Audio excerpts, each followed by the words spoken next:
মধু হৈ হৈ গানকে চলচ্চিত্রে ঢুকিয়ে বিকৃত।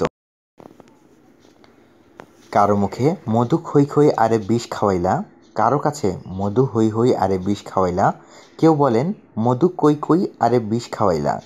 চট্টগ্রামের আঞ্চলিক গান বলে এমনটা হয়। অনেকে শব্দটি ধরতে পারে না।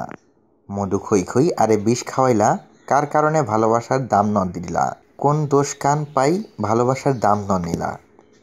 কিছুদিন আগে কক্সবাজারের সৈকতের কিশোর জাহিদের কণ্ঠে গাওয়া গানটি সারা দেশে ছড়িয়ে পড়ে। আর এরই জনপ্রিয়তাকে কাজে লাগিয়ে মধু হৈ হৈ বিষ খাওয়াইলা নামে একটি চলচ্চিত্র নির্মাণ করা হয়েছে।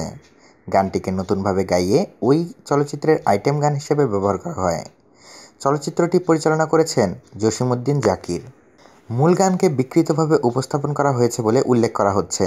একই সাথে গানের সাথে দৃশ্যায়নের অসংলগ্নতা ধরা পড়েছে।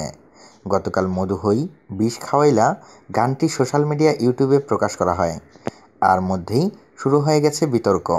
সোশ্যাল মিডিয়ায় নানা নেতিবাচক মন্তব্য শুরু হয়েছে। একজন লিখেছেন, এত সুন্দর গানটিকে নষ্ট করার কোনো মানে হয় না। আর একজন লিখেছেন, বাংলা চলচ্চিত্রে ফের অশ্লীলতা নিয়ে আসা হচ্ছে, সাথে গানটিকেও অশ্লীল করে ফেলা হয়েছে।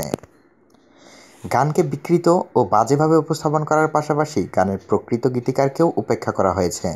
এই চলচ্চিত্রে গানটি গেয়েছেন জুই নামের গায়িকা, কিন্তু কোথাও গানের গীতিকারের নাম উল্লেখ করা হয়নি। কিশোর জাহিদের কণ্ঠে গানটি ছড়িয়ে পড়লেও এই গানের গীতিকার নুরুল আলম।